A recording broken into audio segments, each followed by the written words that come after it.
ہمارے ہاں لوگ کوئی اہتمام نہیں کرتے، جنازے کی دعا کا اہتمام نہیں۔ ہم نے جنازے کی دعائیں ایک مرتبہ شروع کی کسی وجہ سے کہ اسے لکھیں تو صحیح۔ بہت سے دوستوں کو میں نے کہا یار ہم مولوی، یہ ویسے عجیب بےہودگی ہے، جی چاہتا ہے اس سے بھی زیادہ بڑا لفظ کہوں لیکن پھر شرم آتی ہے، عجیب بےہودگی ہے۔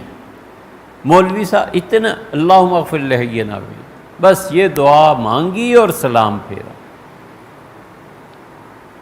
حضور صلی اللہ علیہ وسلم تیسری تکبیر کے بعد جنازے میں چوتھی تکبیر تک اتنی دعائیں مانگتے تھے، اتنی دعائیں مانگتے تھے۔ مختلف صحابہ رضی اللہ عنہ نے جو روایات بیان کی ہیں، 26 دعائیں ہم نے ایک جگہ لکھی،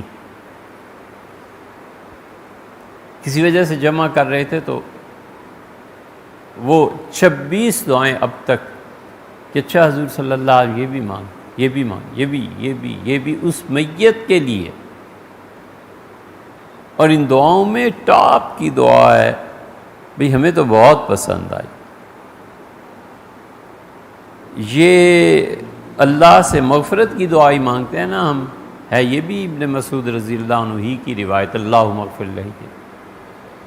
لیکن عبداللہ ابن مسعود رضی اللہ عنہ ہمیشہ میت کے لیے دعا مانگتے تھے کہ اللہم الحقہ بنبیہ، اللہ اسے اپنے نبی صلی اللہ علیہ وسلم سے اب ملا دے اس کی موت کے بعد۔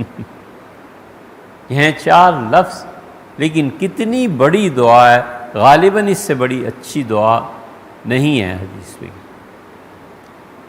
اللہ اب یہ مر گیا، انتقال ہو گیا، اللہم الحقہ بنبیہ، اللہ اس عورت کو اپنے نبی صلی اللہ علیہ وسلم کے حضور میں پیش کر دے، اللہ اس مرد کو حضور اقدس صلی اللہ علیہ وسلم کے ساتھ جوڑ دے۔